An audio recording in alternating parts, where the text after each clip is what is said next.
നമസ്കാരം. തെലങ്കാനയിലെ ഹൈദരാബാദിലാണ് ഉള്ളത്. ഞങ്ങൾ ഇന്ന് ആന്ധ്രാപ്രദേശിലെ വിശാഖപട്ടണത്തേക്ക് ഒരു യാത്ര പോവുകയാണ്. ഹൈദരാബാദ് ഡെക്കാൻ നാംപള്ളി റെയിൽവേ സ്റ്റേഷനിൽ എല്ലാ ദിവസവും വൈകുന്നേരം 5:05 ഗോദാവരി എക്സ്പ്രസിനാണ് ഞങ്ങൾ ഇന്ന് യാത്ര ചെയ്യുന്നത്. സമയം ഇപ്പൊ 3:45 കഴിഞ്ഞതേ ഉള്ളൂ. നമുക്ക് ട്രെയിൻ പുറപ്പെടാൻ ഇനിയും സമയമുണ്ട്. ഇനിയിപ്പം ഞങ്ങളുടെ അടുത്ത പരിപാടി രാത്രിക്ക് കഴിക്കേണ്ട ഭക്ഷണം ഇവിടുന്ന് തന്നെ വാങ്ങിച്ചിട്ട് പോകാമെന്ന് കരുതി. അങ്ങ് അവിടെ തന്നെ ഒരുപാട് ഹോട്ടൽസ് ഉണ്ട്. ഇതാണ് ഹൈദരാബാദ് ഡെക്കാൻ നാംപള്ളി റെയിൽവേ സ്റ്റേഷൻ. അതിൻ്റെ ഒരു പാർക്കിംഗ് ഏരിയ ആണ് ഈ ഒരു ഭാഗം വരുന്നത്. റെയിൽവേ സ്റ്റേഷൻ ഇതാണ് ഹൈദരാബാദ്. ഒരു പള്ളിയുടെ മാതൃകയിലാണ് ഈ ഒരു റെയിൽവേ സ്റ്റേഷൻ നിർമ്മിച്ചിട്ടുള്ളത്. നമ്മുടെ ട്രെയിനിൻ്റെ പ്ലാറ്റ്ഫോം ഏതാണെന്ന് നമുക്ക് അറിയത്തില്ല. ഇനിയിപ്പോൾ നമുക്ക് ഇതുവഴി നേരെ ആ ഒരു ടൗൺ ഭാഗത്തേക്ക് പോയി രാത്രികളിലെ ഭക്ഷണം വാങ്ങിക്കാം. ഞങ്ങൾ ഇവിടുന്നാണ് രാത്രികളിലെ ഭക്ഷണം വാങ്ങിക്കുന്നത്. ഹോട്ടൽ പത്തേമാരി കേരള റെസ്റ്റോറൻറ്റ്. ഇത് ഹൈദരാബാദ് ഡെക്കാൻ നാംപള്ളി റെയിൽവേ സ്റ്റേഷനിൽ നിന്ന് 400 മീറ്റർ മാറിയാണ്, തൊട്ടടുത്താണ്. ഇത് ഒരു കർണാടക വണ്ടി. ഭക്ഷണമൊക്കെ വാങ്ങി ഇനിയിപ്പോൾ നേരെ റെയിൽവേ സ്റ്റേഷൻ ഭാഗത്തേക്ക് തന്നെ നടന്നു പോവുകയാണ്. തൊട്ട് മുന്നിൽ ഇതാ നമ്പള്ളി റെയിൽവേ സ്റ്റേഷൻ. നമ്മൾ പോയത് ഈ ഒരു റോഡ് വഴിയാണ്. അവിടെ കാണുന്നതാണ് നമ്പള്ളി മെട്രോ സ്റ്റേഷൻ. റെയിൽവേ സ്റ്റേഷനും മെട്രോ സ്റ്റേഷനും തൊട്ടടുത്താണ്. ഇതിലൂടെ ഈ ഒരു റോഡൊക്കെ ഉണ്ട്. ഈ റോഡ് മുറിച്ച് കടന്നിട്ട് വേണം റെയിൽവേ സ്റ്റേഷനിലോട്ട് പോകാൻ. ഹൈദരാബാദ് ഡെക്കാൻ നാംപള്ളി റെയിൽവേ സ്റ്റേഷൻ്റെ 5-ാം നമ്പർ പ്ലാറ്റ്ഫോമിലേക്ക് നമ്മൾ എത്തിയിരിക്കുകയാണ്. ഇതാണ് നമുക്ക് പോകാനുള്ള ഗോദാവരി എക്സ്പ്രസ്. ഇവിടെ ഇതാ ഹൈദരാബാദ് എന്നെല്ലാം എഴുതിയിട്ടുള്ള നെയിം ബോർഡ്. ഇതൊരു ഡെഡ് എൻഡ് റെയിൽവേ സ്റ്റേഷനാണ്. ഇവിടെ തീർന്നു. തൊട്ടിപ്പുറം തന്നെ ചാർമിനാർ എക്സ്പ്രസ് ഉണ്ട്, ഹൈദരാബാദ് ടു താമ്പരം. ഇനിയിപ്പോൾ നമ്മുടെ ട്രെയിനിൻ്റെ കാഴ്ചകളിലോട്ട് പോവാം. ഇവിടെ 6-ാം നമ്പർ പ്ലാറ്റ്ഫോമിലേക്ക് ഒരു വണ്ടി റിവേഴ്സ് ചെയ്ത് വരുന്നുണ്ട്. ഷണ്ടിങ് ആണ്. ഏത് വണ്ടിയാ?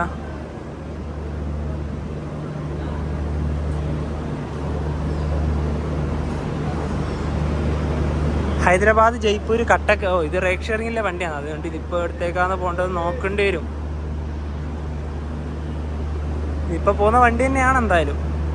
നമ്മുടെ ഈ ഒരു ഗോദാവരി എക്സ്പ്രസിൻ്റെ കോച്ചുകളുടെ എണ്ണം പറയാം. ഇതിന് 2 അൺറിസർവ്ഡ് കോച്ചുകളാണ് ഉള്ളത്. സ്ലീപ്പർ ക്ലാസ്സിലേക്ക് വരുമ്പോൾ 8 സ്ലീപ്പർ ഉണ്ട്, 7 third AC, 2 second AC, 1 first AC. ഞങ്ങൾ ഇന്ന് വിശാഖപട്ടണം വരെ ട്രാവൽ ചെയ്യുന്ന കോച്ച് തേർഡ് AC ആണ്, B3 കോച്ച്. ഇതിൻ്റെ സ്ലീപ്പർ S3. ഇവിടെ ഇതാ ഗോദാവരി എന്നൊക്കെ എഴുതിയിട്ടുള്ള നല്ല അടിപൊളി നെയിം ബോർഡ്. നമ്മുടെ തേർഡ് AC ഒക്കെ വരുന്നത് ആ ഒരു ഭാഗത്തേക്കാണ്. 127, 28 അതാണ് നമ്മുടെ ട്രെയിനിൻ്റെ നമ്പർ. ഇവിടെ കണ്ട ഒരു ദുരന്തോൻ്റെ ലിവറി S5. ഇത് അടിപൊളി. എനിക്ക് ഇഷ്ടപ്പെട്ട ഒരു കോച്ചുകൾ. അതായത് ഈ ഒരു തീമില്ലേ, നല്ലതാണ് ഇത് കാണാൻ തന്നെ. നമ്മുടെ ട്രെയിനെ അറ്റാച്ച് ചെയ്യാനുള്ള ലോക്കോമോട്ടീവ് വരികയാണ്, WP7. ഇത് ഹൈദരാബാദ് ഹസ്രത്ത് നിസാമുദ്ദീൻ ദക്ഷിൺ എക്സ്പ്രസ്.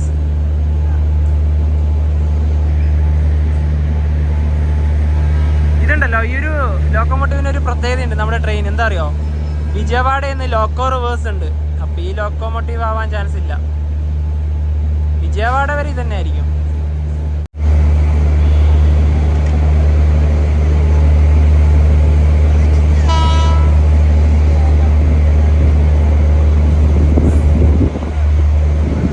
നമ്മൾ യാത്ര ചെയ്യുന്ന തേർഡ് AC കോച്ചിലേക്ക് നമുക്ക് കയറാം. 2014 നിർമ്മിച്ച കോച്ചാണിത്.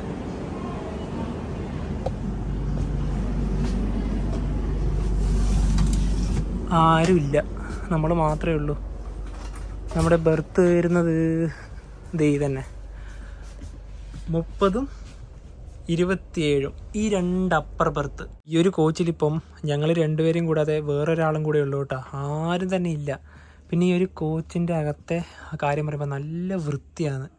കണ്ട എന്തൊരു നീറ്റാണെന്നറിയോ. ഇനിയിപ്പോൾ ഇവിടെയൊക്കെയുള്ള കാര്യങ്ങളൊക്കെ പറയാം. ചാർജിങ് സോക്കറ്റ് ഇവിടെ ഉണ്ട്, 2 മാത്രമാണ് ഉള്ളത്. പിന്നെ ഒരു വലിയൊരു മിററുണ്ട്.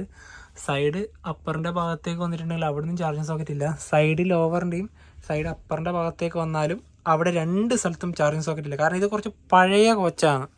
2014 മെയ്ഡ് ചെയ്തിട്ടുള്ളൊരു കോച്ചാണല്ലോ. പിന്നെ കർട്ടനും കാര്യങ്ങളൊക്കെ പക്കയായിട്ടുണ്ട്.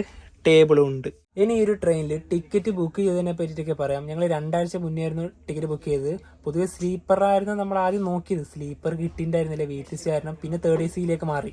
അവൈലബിൾ ഉണ്ടാകുന്ന സമയത്ത് AC അങ്ങനെ എടുത്തു. അതുപോലെ തന്നെ ഇവിടുന്ന് ഹൈദരാബാദിൽ നിന്ന് വിശാഖപട്ടണം വരെ 3rd AC ഒരാൾക്ക് വന്ന ടിക്കറ്റ് ചാർജ് വന്നാൽ 1090 രൂപയാണ്. ഹൈദരാബാദ് ഡെക്കാൻ നമ്പള്ളി റെയിൽവേ സ്റ്റേഷനിൽ കറക്റ്റ് 5:05 തന്നെ ഗോദാവരി എക്സ്പ്രസ് എടുത്തിരിക്കുകയാണ്. അടുത്ത സ്റ്റോപ്പ് സിക്കന്ദരാബാദ് ജംഗ്ഷൻ, 7 കിലോമീറ്റർ പോകാനുണ്ട്.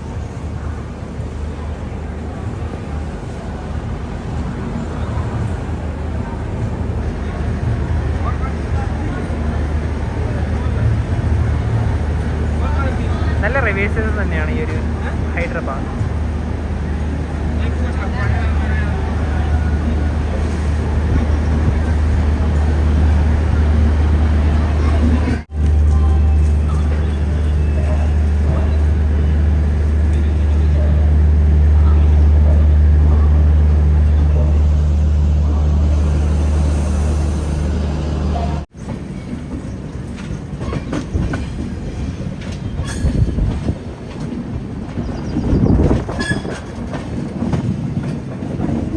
നമ്മുടെ ഈ ഒരു കോച്ചിൻ്റെ വാഷ് ബേസിൻ്റെ ഇവിടെ നമുക്ക് ഹാൻഡ് വാഷൊക്കെ പ്രൊവൈഡ് ചെയ്യുന്നുണ്ട് കേട്ടോ. പിന്നെ വെള്ളമൊക്കെ നല്ല രീതിയിൽ തന്നെയുണ്ട്. പിന്നെ നമുക്ക് വേസ്റ്റ് ഇടേണ്ട ഇതുണ്ട്. നമ്മുടെ കോച്ചിൻ്റെ നമ്പർ അടക്കം ഇവിടെ കൊടുത്തിട്ടുണ്ട്. നെക്ലൈസ് റോഡ്, ഇവിടെ നിന്ന് നോക്കിയാൽ നമുക്ക് ഹൈദരാബാദിൻ്റെ പ്രധാനപ്പെട്ട ഒരു ആകർഷണമായിട്ടുള്ള ഹുസൈൻ സാഗർ ലേക്കിനെ കാണാം. ഈ ഹൈദരാബാദും സിക്കന്ദരാബാദും 2 ഇരട്ട നഗരങ്ങളാണല്ലോ. അതിനെ തമ്മിൽ വേർതിരിക്കുന്ന ഒരു കാര്യം എന്ന് പറയുന്നത് ഈ ഒരു ഹുസൈൻ സാഗർ ലേക്കാണ്. ഈ ലേക്കിൻ്റെ അപ്പുറത്തുള്ളത് സിക്കന്ദരാബാദ്, തൊട്ടിപ്പുറത്തുള്ളത് ഹൈദരാബാദ്.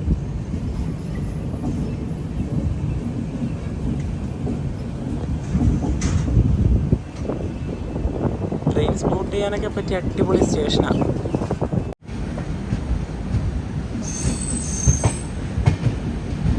ട്രാക്കിനോട് ചേർന്ന് തന്നെ ഇവിടെ റോഡും ഉണ്ട്.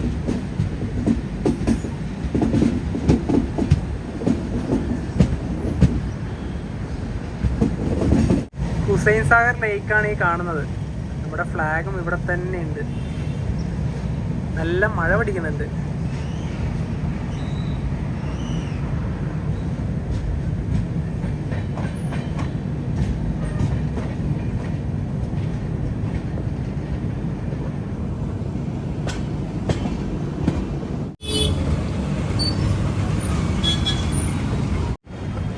അങ്ങനെ സിക്കന്ദരാബാദ് ജംഗ്ഷൻ റെയിൽവേ സ്റ്റേഷനിലേക്ക് ഇതാ നമ്മുടെ ട്രെയിൻ എടുത്തുകൊണ്ടിരിക്കുകയാണ്.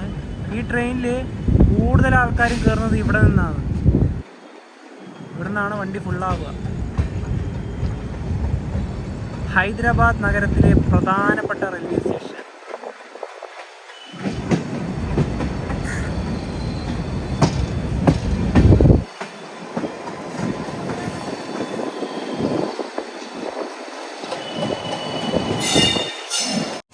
സമയം 5:33. Secunderabad junction railway station 1-ാം number പ്ലാറ്റ്ഫോമിലേക്കാണ് നമ്മുടെ ഗോദാവരി എക്സ്പ്രസ് വരുന്നത്.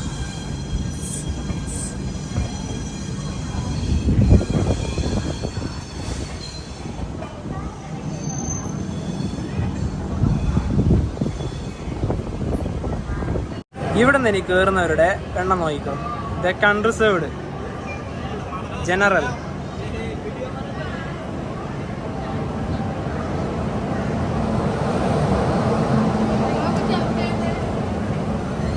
സിക്കന്ദരാബാദ് ജംഗ്ഷൻ റെയിൽവേ സ്റ്റേഷനിൽ നമ്മുടെ ട്രെയിന് 5 മിനിറ്റ് ഉണ്ട് സ്റ്റോപ്പ്. അതുപോലെ തന്നെ ഇവിടെ 10 പ്ലാറ്റ്ഫോമുകളാണ് ഉള്ളത്. സൗത്ത് സെൻട്രൽ റെയിൽവേ സോണിൻ്റെ കീഴിലാണ് ഈ ഒരു റെയിൽവേ സ്റ്റേഷൻ വരുന്നത്. കണ്ടാ, ഇപ്പം നമ്മുടെ കോച്ചിലും അവിടെയൊക്കെ കയറേണ്ടവരുടെ തിരക്കാണ് ഈ കാണുന്നത്. സിക്കന്ദരാബാദ് റെയിൽവേ സ്റ്റേഷൻ്റെ 2-ാം നമ്പർ പ്ലാറ്റ്ഫോം 3, 4, 5 അങ്ങനെ പോകും. പിന്നെ നമ്മുടെ തിരുവനന്തപുരത്തേക്ക് പോകുന്ന ശബരി എക്സ്പ്രസ് ഇല്ലേ, അതൊക്കെ ഈ ഒരു സിക്കന്ദരാബാദിൽ നിന്നാണ് പുറപ്പെടുന്നത്. അതുപോലെ തന്നെ ഇനി അടുത്ത സ്റ്റോപ്പ് വരുന്ന കാസിപ്പേട്ടാണ്. 100 കിലോമീറ്റർ കഴിഞ്ഞ് വേണം അടുത്ത സ്റ്റോപ്പ് വരാൻ. പിന്നെ അതുപോലെ തന്നെ ട്രാക്കിനടിയിൽ അത് വലിയ അപൂർവമൊന്നുമല്ലേ, ഇവിടെയൊക്കെ സ്വാഭാവികമായിട്ട് ഉണ്ടാവുന്ന തന്നെയല്ലേ. ഇതാ ഞാൻ കഴിഞ്ഞ വീഡിയോയിലൊക്കെ പറഞ്ഞിട്ടുണ്ടായിരുന്നു നമ്മുടെ റെയിൽവേ സ്റ്റേഷൻ്റെ സൈഡ് മൊത്തം എലിയാന്ന്. ഈ ഒരു ഭാഗത്തൊക്കെ ഉണ്ടാവും, എല്ലായിടത്തും ഉണ്ടാവും. ഇത് എല്ലാ റെയിൽവേ സ്റ്റേഷനിലും ഉണ്ടാവും. അങ്ങനെ സിക്കന്ദരാബാദ് ജംഗ്ഷൻ റെയിൽവേ സ്റ്റേഷനിൽ നിന്നും നമ്മുടെ വണ്ടി എടുത്തിരിക്കുകയാണ്. ഈ ഒരു സ്റ്റേഷൻ്റെ കോഡ് വരുന്നത് SC എന്നാണ്. മഴ ചെറുതായി വന്നു മഴ വന്നു.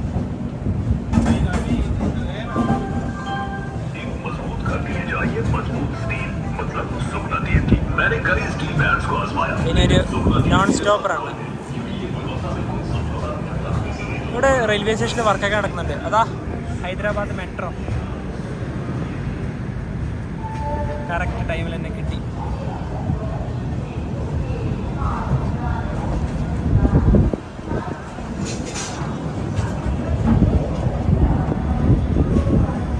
സെക്കന്ദരാബാദിൽ നിന്ന് വലിയൊരു സംഭവം ഉണ്ടായി. ഇതിൻ്റെ അകത്തേക്ക് ഒരു മദ്യപാനി കയറിയിട്ടുണ്ടായിരുന്നു. ഇതിൻ്റെ അകത്ത് കയറിയിട്ടുണ്ടല്ലോ. ഇതാ ഇതിൻ്റെ ഈ ഒരു ഗ്ലാസ്സൊക്കെ മൊത്തത്തിൽ പൊട്ടിച്ച് എൻ്റെ പൊന്നു ഇതാ ട്രെയിനെ നശിപ്പിച്ച്. ഇങ്ങനെയുള്ളവരാണ് ട്രെയിനെ നശിപ്പിക്കുന്നത്. ഒരു കഥയും ബോധമില്ല. ഇതാ ഇവിടെ ഉണ്ടായിരുന്ന ഗ്ലാസ് മുഴുവനും നോക്കിക്കത്. നല്ല രീതിയിൽ തന്നെ മഴ പെയ്തു തുടങ്ങി. വിശാഖപട്ടണം സെക്കന്ദരാബാദ് ഷാലിമാർ റേക്ക് ഷെയറിംഗ് ഉള്ള വണ്ടിയാണ്.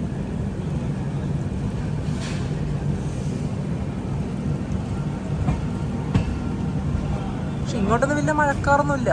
എന്നാലും മഴ നല്ല രീതിയിൽ പെയ്യുന്നുണ്ട്. ഞങ്ങൾ അപ്പർപുറത്തിൻ്റെ മേലെ കയറിയിരിക്കുകയാണ്. ഇപ്പം ട്രെയിൻ പോകുന്ന സ്പീഡ് കണ്ട 130 km/h. അതായത് ഇത്രയും സ്പീഡിൽ പോകുമ്പോൾ പോലും നമ്മൾ ഒന്നും അറിയുന്നില്ല. എന്താ കംഫർട്ട് എന്നറിയാം. അതാണ് ഈ ഒരു LHP കോച്ച് കൊണ്ടുള്ള ഒരു ഉപകാരം എന്ന് പറയുന്നത്. നേരെ മറിച്ച് ഇപ്പോൾ ICF ആണെങ്കിൽ 110 കയറുള്ളൂ. 110 കയറിയാൽ തന്നെ ഭയങ്കര എന്താ പറയുക ഒരു വൈബ്രേഷൻ ആയിരിക്കും. പക്ഷെ LHPയിൽ അങ്ങനത്തെ ഒരു പ്രശ്നമൊന്നുമില്ല. ഈ ഒരു ടോയ്ലറ്റിലത്തെ മിററാണ് അവൻ മദ്യലഹരിയിൽ തകർത്തത്. അവനൊരു ബോധം ഉണ്ടാവില്ല. അവൻ്റെ കയ്യിൽ കുപ്പി ഉണ്ടായിരുന്നു. ആ കുപ്പി ഉപയോഗിച്ച് ഇത് മൊത്തം അടിച്ച് പൊളിച്ചു. എന്തെങ്കിലും ഇവിടെ മിററിൻ്റെ എന്തെങ്കിലും ഒരു അംശം ഉണ്ടോ ഇവിടെ?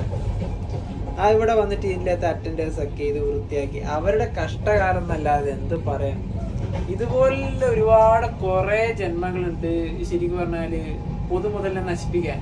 എന്ത് സുഖമാണോ ഇന്ന് കിട്ടുന്നതെന്ന് എനിക്ക് മനസ്സിലാവുന്നില്ല. ഡീസൽ ലോക്കോ ഷെഡ് കാസിപ്പേട്ട് റെയിൽവേ സ്റ്റേഷനിലേക്ക് ഇതാ നമ്മുടെ ട്രെയിൻ എത്തിക്കൊണ്ടിരിക്കുകയാണ്.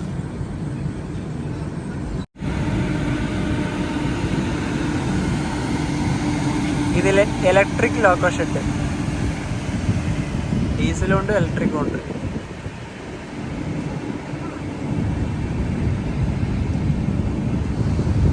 Electric loco shed Kazipet. സമയം 7:37. കാസിപ്പേട്ട് ജംഗ്ഷൻ റെയിൽവേ സ്റ്റേഷനിലേക്ക് ഇതാ നമ്മുടെ ട്രെയിൻ എത്തിക്കൊണ്ടിരിക്കുകയാണ്.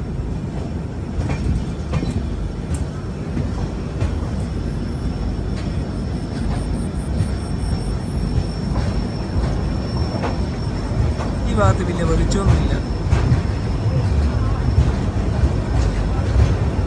കാസിപ്പേട്ട് ജംഗ്ഷൻ റെയിൽവേ സ്റ്റേഷനിലേക്ക് ഇതാ നമ്മുടെ ട്രെയിൻ എത്തിയിരിക്കുകയാണ്. ഇവിടെ 2 മിനിറ്റാണ് ട്രെയിൻ സ്റ്റോപ്പ് ഉള്ളത്. പിന്നെ നേരത്തെ വലിയൊരു ഇൻസിഡൻറ്റ് ഉണ്ടായില്ലേ, അത് സെക്കന്ദരാബാദിൽ നിന്ന് ഒരു പുള്ളി മദ്യപിച്ച് കയറി ആ ടോയ്ലറ്റിൽ കയറി ഡോറ് ക്ലോസ് ചെയ്തിട്ടാണ് അവിടെ വമ്പം പ്രശ്നമായത്. അതായത് ആ സെക്കന്ദരാബാദ് എന്ന് ട്രെയിൻ പുറപ്പെടുന്ന സമയത്ത് മനുവാണ് വീഡിയോ എടുത്തുകൊണ്ടിരിക്കുന്നത്. ആ സമയത്ത് ഞാൻ വേറൊരു ഭാഗം ഉണ്ടായി. ഈ മദ്യപിച്ചിട്ട് ഇയാളുണ്ട് ചാടി ട്രെയിനിലേക്ക് കയറുന്നുണ്ട്, വാതിലടിച്ച് പിന്നെ മൊത്തം തച്ച് പൊട്ടിക്കുന്ന ഒച്ചയെല്ലാം കേൾക്കുന്നുണ്ട്. ഒരാൾക്ക് ഒന്നും ചെയ്യാൻ പറ്റാത്ത ഒരു അവസ്ഥയായി. ആ ചെയ്യുന്നില്ല. അന്നേരം തന്നെ ഉണ്ടല്ല സെക്കന്ദരാബാദ് വണ്ടി ഇങ്ങനെ മെല്ലെ പുറപ്പെടുന്ന തന്നെ അവൻ എടുത്ത് ചാടി പുറത്തേക്ക് ചാടും ചെയ്തു. ഞങ്ങൾ ആ സമയത്ത് വീഡിയോ ഷൂട്ട് ചെയ്ത് പോയാൽ ഇവരുടെ കയ്യിലുണ്ടല്ലോ ഇത് പൊളിച്ചിട്ട് സംഭവമല്ലേ, നമ്മളെന്തായാലും ആക്രമിക്കും ഉറപ്പാണ്.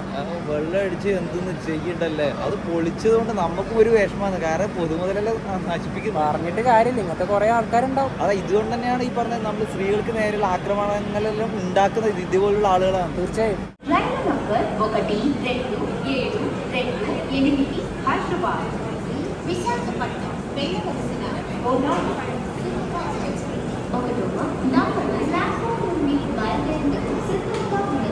കാസിപ്പേട്ടിന് 10 കിലോമീറ്റർ യാത്ര ചെയ്തിട്ട് വറങ്കലിലേക്ക് എത്തിയിരിക്കുകയാണ്.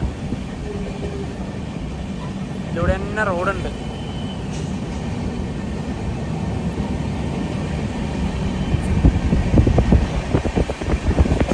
റെയിൽ ട്രാക്കിനോട് ചേർന്ന് തന്നെയാണ് റോഡ് പോകുന്നത്.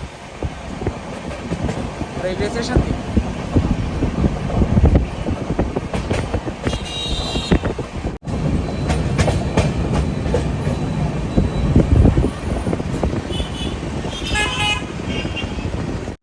തെലങ്കാനയിലെ 2ാമത്തെ വലിയ നഗരമാണ് വറങ്കൽ.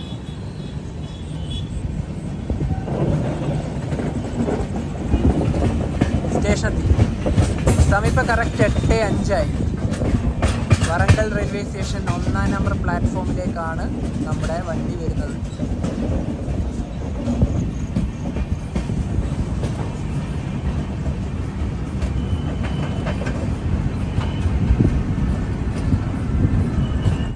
വറങ്കലിൽ നമ്മുടെ ട്രെയിന് 2 മിനിറ്റ് ഉണ്ട് സ്റ്റോപ്പ്. ഇവിടെ പട്ടിക്കുട്ടനൊക്കെ ഉണ്ട്, ഇവിടെ മറ്റൊന്നും കൂടി ഉണ്ട്. അവിടെയൊക്കെ ഫുഡ്, അതായത് നമുക്ക് ഈ റെയിൽവേ സ്റ്റേഷൻ തന്നെ ഭക്ഷണമൊക്കെ വാങ്ങിക്കാം കേട്ടോ. അതുപോലെ നമ്മുടെ ട്രെയിനിലും ഓൺ ബോർഡ് കാറ്ററിംഗ് സർവീസൊക്കെ ഉണ്ട്. ഞങ്ങൾ അവിടെ നിന്ന് വാങ്ങിച്ച ബിരിയാണി ഇതാണേ. ഇതിൻ്റെ അകത്ത് പപ്പടവും കാര്യങ്ങളൊക്കെ ഉണ്ട്. അപ്പം നമുക്കിത് ഓരോന്നായിട്ട് പുറത്തെടുക്കാം. 2 ചിക്കൻ ബിരിയാണിയാണ് വാങ്ങിച്ചത്. അതിൻ്റെ ഒന്ന് അച്ചാറും ഉണ്ട്, പിന്നെ സാലഡും ഉണ്ട്, പപ്പടവും ഉണ്ട്. നല്ല ക്വാണ്ടിറ്റി ഉണ്ട് കേട്ടോ. ഏകദേശം ഈ ഒരെണ്ണത്തിന് 200 രൂപയാണ് വരുന്നത്. കേരള ടൈപ്പാണ് ബിരിയാണി വരുന്നത് കേട്ടോ. ഹൈദരാബാദ് ടൈപ്പ് അല്ല വാങ്ങിച്ചത്. ഇത് ഓപ്പൺ ചെയ്ത് നോക്കാം. ഒരു ലെഗ് പീസാണ് ഉള്ളത്, അതുപോലെ ഒരു മുട്ടയുണ്ട് കേട്ടോ. പിന്നെ മസാലയും കാര്യങ്ങളൊക്കെ ഇതിൻ്റെ അകത്ത് തന്നെ ഉണ്ട്. നല്ല രീതിയിൽ തന്നെ മസാലയും കാര്യങ്ങളൊക്കെ ഉണ്ട്. ചൂടുണ്ട് അത്ര, ഇപ്പോഴും തണിഞ്ഞിട്ടൊന്നുമില്ല. ഞാൻ ബാഗിൻ്റെ അകത്ത് തന്നെയാണ് വെച്ചത്. സമയം 8:50. മെഹബൂബാബാദ് റെയിൽവേ സ്റ്റേഷനിലേക്ക് ഇതാ നമ്മുടെ ട്രെയിൻ എത്തിക്കൊണ്ടിരിക്കുകയാണ്. ഇവിടെയാണ് പിന്നെ നല്ലൊരു വെളിച്ചമുള്ളത് കേട്ടോ. ഈ ഭാഗത്തുനിന്ന് ഏറ്റേ ഇല്ല. ഈ റൂഫിൻ്റെ അവിടെ എത്തണം. മെഹബൂബാബാദിൽ നമ്മുടെ ട്രെയിന് 2 മിനിറ്റാണ് സ്റ്റോപ്പ് ഉള്ളത്. പിന്നെ നമ്മൾ കഴിച്ച ബിരിയാണിയൊക്കെ നല്ല അടിപൊളി ബിരിയാണി ആയിരുന്നു. നല്ല ബിരിയാണി ആയിരുന്നു. ഈ ഹൈദരാബാദിനും വിശാഖപട്ടണത്തിനും ഇടയിൽ ഈ ഒരു ട്രെയിന് 19 സ്റ്റോപ്പുകളാണ് ഉള്ളത്. അതുപോലെ തന്നെ നമ്മുടെ ഗോദാവരി എക്സ്പ്രസിനെ കുറിച്ച് പറയുകയാണെങ്കിൽ സൗത്ത് സെൻട്രൽ റെയിൽവേ ആണ് ഇത് ഓപ്പറേറ്റ് ചെയ്യുന്നത്. അവിടെ തന്നെ ഏറ്റവും പഴക്കമേറിയ ഒരു ട്രെയിനാണ്. 1900 സമയങ്ങളിൽ മുതൽ തന്നെ വണ്ടി ഓടിത്തുടങ്ങിയാണ്. അതുപോലെ തന്നെ സൗത്ത് സെൻട്രൽ റെയിൽവേയുടെ ഫസ്റ്റ് AC കോച്ചോട് കൂടി ഓടിയ ആദ്യത്തെ ട്രെയിനാണ് ഈ ഗോദാവരി എക്സ്പ്രസ്. പിന്നെ ഇതിൻ്റെ പേര് കിട്ടാൻ കാരണം ഗോദാവരി എല്ലാവർക്കും അറിയാം. നമ്മുടെ ഇന്ത്യയിലെ തന്നെ ഏറ്റവും പ്രധാനപ്പെട്ട ഒരു നദിയാണ്. നമ്മുടെ വിശാഖപട്ടണം പോകുന്ന വഴി രാജമുണ്ട്രി ഒരു ഭാഗത്താണ് ഈ ഗോദാവരി ഉള്ളത്. ആ റൂട്ടിൽ പോകുന്നത് കൊണ്ടും പിന്നെ അതുപോലെ തന്നെ ഈസ്റ്റ് ഗോദാവരി, വെസ്റ്റ് ഗോദാവരി തുടങ്ങിയ ജില്ലകളിലത്തെ ഒരുപാട് ആൾക്കാർ ഈ ട്രെയിൻ ആശ്രയിക്കുന്നുണ്ട്. അതുകൊണ്ടാണ് ഈ ട്രെയിൻ ആ ഒരു ഗോദാവരി എന്ന് പറഞ്ഞൊരു പേര് കിട്ടിയത്. കൂടാതെ തന്നെ 2020 ഈ ട്രെയിൻ LHBയിലേക്ക് മാറിയത്. ഇപ്പം നല്ല യാത്ര സുഖമല്ലേ, അടിപൊളിയായിട്ട് പോകാമല്ലോ. രാത്രി ഇവിടെ കിടക്കാനുള്ള ഒരു സെറ്റപ്പൊക്കെ ആക്കി. അടിയിൽ കമ്പിളി വിരിച്ചു, അതിൻ്റെ മുകളിൽ ഈ ഒരു ഇത് വിരിക്കും. പിന്നെ ഒന്ന് പുതക്കാനുണ്ട്, ഒരു പില്ലോയും ഉണ്ട്. ബാഗും കാര്യങ്ങളൊക്കെ അവിടെ വെച്ചിട്ടുണ്ട്. നല്ല സ്പേസ് ഉണ്ടല്ലോ നവി. സ്പേസ് ഉണ്ട്. അതായത് നമ്മൾ 3rd AC എക്കണോമിയിലേക്ക് പോകുമ്പോൾ ഉണ്ടല്ലോ, നമ്മുടെ തല ശരിക്കും ഇവിടെ മുട്ടും എണീച്ചിരിക്കുന്ന സമയത്ത്. പക്ഷെ 3rd ACയിൽ വലിയ ബുദ്ധിമുട്ടുണ്ടായത് എനിക്ക് തോന്നുന്നില്ല, മനുവിനും തോന്നുന്നില്ല. സമയം ഇപ്പോൾ 9:25. ഗമ്മം റെയിൽവേ സ്റ്റേഷനിലേക്ക് ഇതാ നമ്മുടെ ട്രെയിൻ എത്തിക്കൊണ്ടിരിക്കുകയാണ്. ഗമ്മം ഇവിടെ 8:40 ട്രെയിനാണ്. ഒരുപാട് ഡിലേ, 40 മിനിറ്റിൻ്റെ അടുത്തോളം ഡിലേ തന്നെയാണ്.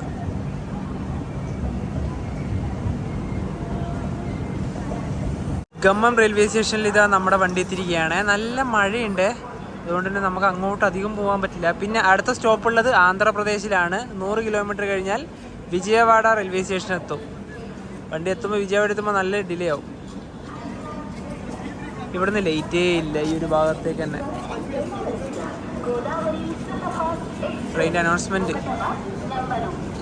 നമ്മുടെ കോച്ചിൽ തന്നെ എല്ലാവരും ഏകദേശം കിടന്നുറങ്ങി. മാത്രമല്ല ഈ ട്രെയിൻ രാവിലെ ഒരു 5 മണി 5:30 ആകുമ്പോൾ എവിടെ എത്തും? വിശാഖപട്ടണത്ത് എത്തുമല്ലോ, നേരത്തെ എത്തും. പിന്നെ അത് മാത്രമല്ല, മൊത്തം ഇരുട്ട് മാത്രമേ ഇല്ല. നമ്മൾ എത്ര എടുത്താലും ഒന്നും മനസ്സിലാവില്ല.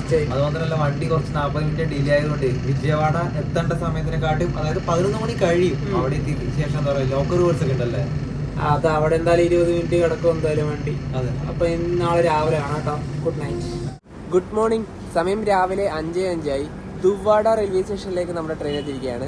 ഇവിടെ 5:10 5:12 എടുക്കേണ്ട ട്രെയിനാണ്. ബിഫോർ ടൈമിനെ വണ്ടി എത്തി. ഇനി അടുത്ത സ്റ്റോപ്പ് വരുന്നത് നമ്മുടെ വിശാഖപട്ടണം തന്നെയാണ്. ഇവിടുത്തെ 17 കിലോമീറ്റർ പോകാനുണ്ട്. ഇവിടെ തന്നെ അത്യാവശ്യം ആൾക്കാർ മൊത്തം ഇറങ്ങി കേട്ടോ. നല്ല തിരക്കുണ്ട് ഇവിടെ. പിന്നെ ഇപ്പം നല്ല തണുപ്പുണ്ട് കേട്ടോ, മഴയൊന്നുമില്ല, നല്ല അടിപൊളി കാലാവസ്ഥ തന്നെയാണ്. ഇവിടെ നമ്മുടെ ട്രെയിൻ വന്നിട്ട് പിന്നെ ഈ ഒരു ഭാഗത്ത് തന്നെ ദുവാഡ എന്നൊക്കെയുള്ള ഒരു ചെറിയൊരു ബോർഡൊക്കെ ഉണ്ട്. ദുവാഡ പ്ലാറ്റ്ഫോം നമ്പർ 4, 4-ാം നമ്പർ പ്ലാറ്റ്ഫോമിലാണ് നമ്മുടെ വണ്ടി വന്നത്. ഈ ഒരു ഭാഗത്തേക്കാണ് പുറത്തേക്കുള്ള ഒരു വഴിയൊക്കെ വരുന്നത്. എല്ലാവരും ഇറങ്ങി പോവുകയാണ്. സമയം ഇപ്പം 5:45. വിശാഖപട്ടണത്തേക്ക് ഇതാ നമ്മുടെ ട്രെയിൻ എത്തിക്കൊണ്ടിരിക്കുകയാണ്.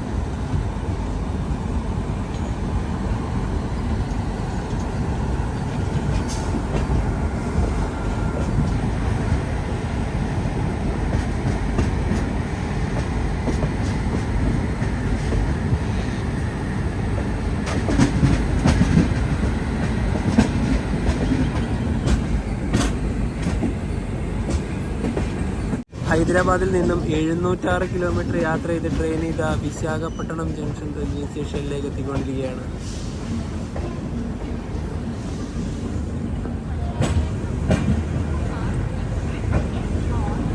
ഒന്നാം നമ്പർ പ്ലാറ്റ്ഫോമിലേക്കാണ് നമ്മുടെ ട്രെയിൻ വരുന്നത്.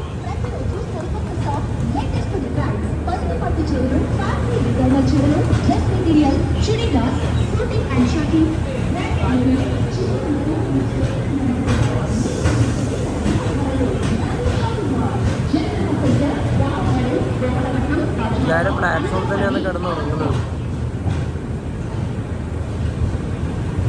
അങ്ങ് കൊണ്ടുപോയി നിർത്തുന്നു. നമ്മൾ വന്ന ഗോദാവരി എക്സ്പ്രസിനോടൊക്കെ യാത്ര പറഞ്ഞ് ഞങ്ങളിനിപ്പോൾ നേരെ ഇതുവഴി നേരെ പുറത്തേക്ക് ഇറങ്ങുവാണ്. ഗേറ്റ് നമ്പർ 2 വഴിയാണ് ഞങ്ങൾ പുറത്തേക്ക് ഇറങ്ങിയത്. ഇതാണ് വിശാഖപട്ടണം റെയിൽവേ സ്റ്റേഷൻ. ഇതാ വിശാഖപട്ടണം എന്നൊക്കെ എഴുതിയിട്ടുള്ള ബോർഡൊക്കെ ഉണ്ട്. ഇനിയിപ്പോൾ നല്ല തിരക്കാവും, കാരണം ഒരുപാട് വണ്ടികൾ വരാനുമുണ്ട്, ഇവിടുന്ന് പുറപ്പെടാനും ഉണ്ട്. നമ്മളെ ഫ്ലാഗൊക്കെ വരുന്നത് ഈ ഒരു ഭാഗത്താണ്. നമ്മൾ നേരെ ഇനിയിപ്പോൾ ആ ഒരു ഭാഗത്തേക്ക് പോവുക. റെയിൽവേ സ്റ്റേഷന് ഇവിടെ ഇങ്ങനത്തെ ഒരു സെറ്റപ്പൊക്കെ ഉണ്ട്. അതുപോലെ തന്നെ ഗേറ്റ് നമ്പർ 1 ഒക്കെ വരുന്നത് ഇവിടെയാണ്. സമീപം 5:54 ഈ ഒരു റെയിൽവേ സ്റ്റേഷൻ്റെ ഇവിടെ തന്നെയാണ് ചെറിയൊരു ബസ് സ്റ്റോപ്പൊക്കെ ഉള്ളത്. റെയിൽവേ ബസ് സ്റ്റോപ്പാണ്. ഈ ഒരു ബസ്സൊക്കെ വരുന്നത് കണ്ടോ. നമുക്ക് ഇവിടുന്ന് തന്നെ ഡയറക്റ്റ് സിറ്റിൻ്റെ പല ഭാഗത്തേക്കും പോവാം. ബസ് ബേ വണ്ടികൾ വന്നുകൊണ്ടിരിക്കും. നമ്പർ ബേസിലാണ് ബസ്സുകളൊക്കെ ഉണ്ടാവുക. പിന്നെ ഇവിടെ തന്നെ ടാക്സികളൊക്കെ ഇഷ്ടം പോലെ ഉണ്ട്, ഓട്ടോകളും എല്ലാം ഇഷ്ടം പോലെ തന്നെ ഉണ്ട്. നല്ല റഷായി. ഞങ്ങളിനി ഇവിടുത്തെ പ്രധാനപ്പെട്ട ബീച്ചായ RK ബീച്ചിലേക്ക് പോവുകയാണ്. 28 നമ്പർ ബസ്സിലാണ് കയറി പോവേണ്ടത്. ഇവിടുന്ന് ഒരു 4 കിലോമീറ്റർ പോകാനുണ്ട്.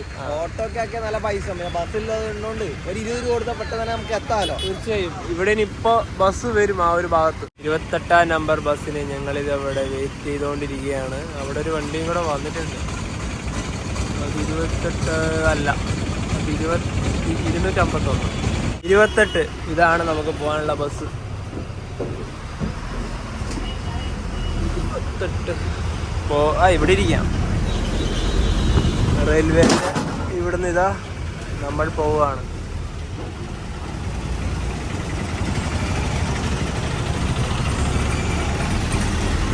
എന്തൊരു തിരക്കായിരുന്നറിയോ. നല്ല റോഡാണ്. റെയിൽവേ സ്റ്റേഷൻ്റെ ഇവിടുന്ന് RK ബീച്ചിലേക്ക് ഒരാൾക്ക് 20 രൂപയാണ് ബസ് ടിക്കറ്റ് വരുന്നത്. 2 പേർക്കും കൂടെ 40 രൂപയായി.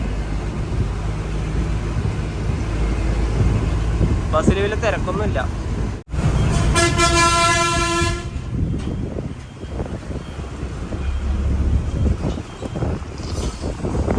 അങ്ങനെ ഞങ്ങളിതാ RK ബീച്ചിൻ്റെ ഇവിടെ എത്തിയിരിക്കുകയാണ്. ഇവിടുത്തെ മെയിൻ ഒരു ബസ് സ്റ്റോപ്പ് ഉണ്ട്, അവിടത്തോട്ടാണ് ഇനി പോകുന്നത്.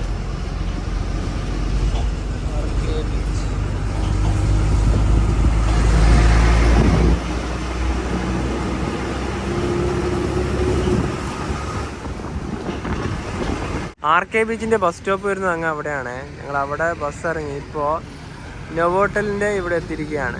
ഈ ഒരു വിശാഖപട്ടണത്തിലെ ഒരു ആഡംബര ഹോട്ടലാണ് ഈ ഒരു നൊവോട്ടൽ. ഇവിടെയാണ് നമ്മുടെ ഒരു ബീച്ച് ഉള്ളത്. ബീച്ച് ഭാഗമൊക്കെ വരുന്നത് ഇവിടെയാണ്. പിന്നെ രാവിലെ ആയതുകൊണ്ട് തന്നെ ഒരുപാട് പേര് ജോഗിങ്ങിനൊക്കെ വന്നിട്ടുണ്ട്. ഇതാണ് നമ്മുടെ RK ബീച്ച്.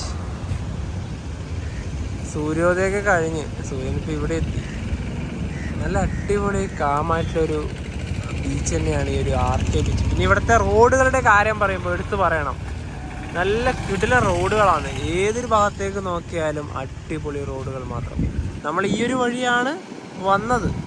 നമുക്ക് ഇവിടുന്നുണ്ടല്ലോ ഇരുന്ന് നോക്കാൻ പോലും പറ്റുന്നില്ല, കാരണം എല്ലാ സമയത്തും ഓട്ടോയെല്ലാം വന്ന് വിളിക്കുകയെന്ന്. നമ്മൾ ബാഗ് ഇട്ട് വന്നതുകൊണ്ടില്ലേ മെയിൻ പ്രശ്നം ഇതാണ്. അതിപ്പോൾ ഇന്ത്യൻ്റെ ഏതൊരു ഭാഗത്തേക്ക് പോയാലും നമ്മൾ അനുഭവിക്കുന്ന ഒരു പ്രശ്നമാണ്. കാരണം ഇവർ നമ്മളെ വിടൂല, പ്രത്യേകിച്ച് റെയിൽവേ സ്റ്റേഷൻ ഭാഗത്ത് പിന്നെ പറയണ്ട. വിശാഖപട്ടണത്ത് റെയിൽവേ സ്റ്റേഷൻ ട്രെയിൻ ഇറങ്ങിയ സമയത്ത് റൂം പോകണോ എവിടെ പോകണമെന്ന് വെച്ചാൽ അത് അവരുടെ ജോലിയാണ്. എന്നാലും ഭയങ്കര ഒരു വീഡിയോ എടുക്കുന്ന സമയത്ത് നടക്കുന്ന നമ്മളെ പിറകെ വന്നുകൊണ്ടിരിക്കും. കാരണം അത് അനുഭവിച്ചവർക്ക് അറിയാം അതിൻ്റെ ഒരു ബുദ്ധിമുട്ട് എത്രത്തോളം ആകുന്നത്. ഇന്ദിരാഗാന്ധി ചിൽഡ്രൻ പാർക്ക് ഇവിടെ RK ബീച്ചിൽ നിങ്ങൾ കുട്ടികളെയും കൊണ്ട് വന്നിട്ടുണ്ടെങ്കിൽ അവർക്ക് കളിക്കേണ്ട ചെറിയൊരു പാർക്കൊക്കെ ഇവിടെ അവൈലബിൾ ആണ്.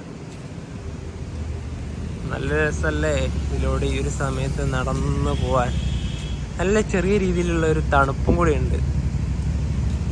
Vishakha smart city, the city of destiny. RK beach bus stop, bus bay, RK beach എന്നൊക്കെ അവിടെ എഴുതിയിട്ടുണ്ട്. ഇനിയിപ്പോൾ ഈ ഒരു വഴി നമുക്ക് ഇറങ്ങി ഈ ഒരു ഭാഗത്തോട്ട് പോവാം. നല്ല കാറ്റ്. RK ബീച്ചിൻ്റെ മനോഹാരിത കണ്ടുകൊണ്ട് ഞങ്ങൾ ഇവിടെ നിൽക്കുകയാണ്. പിന്നെ ഈ ഒരു RK ബീച്ചിൽ വന്നിട്ടുണ്ടെങ്കിൽ ഈ നമ്മുടെ ഫോട്ടോ എടുക്കാൻ വേണ്ടി താഴ്ന്ന് വിളിക്കുന്നുണ്ട ഇഷ്ടം പോലെ ആൾക്കാരുണ്ട്. ഞങ്ങൾ അന്ന് വന്ന സമയത്തും ഇതേപോലെ ഉണ്ടായിരുന്നു. ഇന്ന് വന്നപ്പോൾ സെയിം. ഒരു ഫോട്ടോ എടുക്കും, അവസാനം ഒരു 100-200 എന്തായാലും മേടിക്കും. ഒരുപാട് ആൾക്കാരുണ്ട് കേട്ടോ ഇവിടെ. നല്ല, നേരത്തെ പറഞ്ഞാൽ നല്ല ഒരു തണുത്ത കാറ്റ്. ഇവിടെ ഈ ഒരു കടലിൻ്റെ ആ ഒരു അങ്ങ് ഭാഗത്ത് മലനിരകളാണ് മുഴുവനും.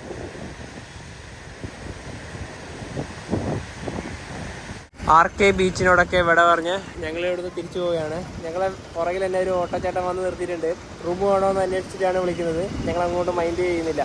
ഇവിടെ ഒരു മ്യൂസിയം കൂടി ഉണ്ട് കേട്ടോ കാണാൻ വേണ്ടിയിട്ട്. അതുപോലെ തന്നെ RK ബീച്ച് പറഞ്ഞാൽ രാമകൃഷ്ണ ബീച്ച് എന്നാണ്. വിശാഖപട്ടണത്തിൽ തന്നെ ഏറ്റവും പ്രധാനപ്പെട്ട ബീച്ചാണ്. വൈകുന്നേരങ്ങളൊക്കെ വരാൻ പറ്റിയ, അതായത് വിശാഖപട്ടണത്തെ ജില്ലകൾക്കൊക്കെ നമ്മൾ കാണാറുണ്ട്. അടിപൊളി ബീച്ചാണ്. ഞങ്ങൾ ഒരു തവണ ഇവിടെ ഉച്ചക്ക് വന്നിട്ടുണ്ട്. നല്ലൊരു ബീച്ചാണ്. രാവിലെ ആയതുകൊണ്ടുണ്ടല്ലോ വലിയ വെയിലോ അല്ലെങ്കിൽ വലിയ ചൂടോ അങ്ങനെ ബുദ്ധിമുട്ടൊന്നുമില്ല. ഇവിടെ തന്നെ ഒരു മ്യൂസിയം ഒക്കെ ഉണ്ട്. പിന്നെ രാവിലെ നമുക്ക് എന്തായാലും അതൊന്നും ഓപ്പൺ ആയിരിക്കുമല്ലോ. തീർച്ചയായും. എന്താ പറയുക, ഹൈദരാബാദിൽ നിന്ന് തുടങ്ങിയ ഗോദാവരി എക്സ്പ്രസിന്റെ യാത്രയാണ്. നല്ല ട്രെയിനാണ് കേട്ടോ. സൗത്ത് സെൻട്രൽ റെയിൽവേ ഓപ്പറേറ്റ് ചെയ്യുന്നതിൽ നല്ല സ്പീഡാണ്.